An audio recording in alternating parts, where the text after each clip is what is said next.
अस्सलामु अलैकुम वरहमतुल्लाहि वबरकातुहू। पेरिस की एक मस्जिद में बच्चा दाखिल हुआ।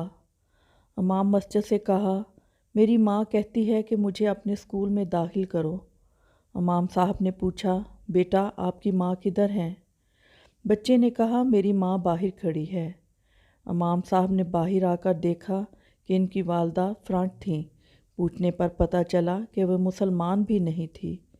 इमाम साहब बहुत हैरान हुए और पूछा, फिर आप अपने बच्चे को मुसलमानों की मस्जिद में क्यों दाखिल करना चाहती हैं? तो वो फ्रेंच औरत कहने लगी कि मेरे पड़ोस में एक मुस्लिम घराना है।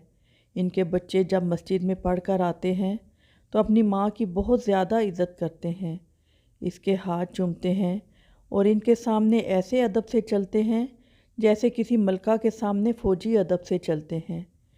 जब वो खड़ी होती है तो इसके बच्चे अदब से इसके सामने खड़े रहते हैं और जब वो बैठ जाती है तो इसके बच्चे इसके साथ बैठ जाते हैं।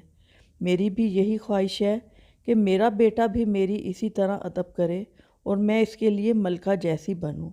इसलिए मैं चाहती हूँ कि आप मेरे बेटे को अपनी मस्जिद में दाखिल करें। मज़ीद अच्छी वीडियोज़ के लिए चैनल को लाइक और सब्सक्राइब कीजिएगा। बहुत शुक्रिया। अल्लाह हाफिज़।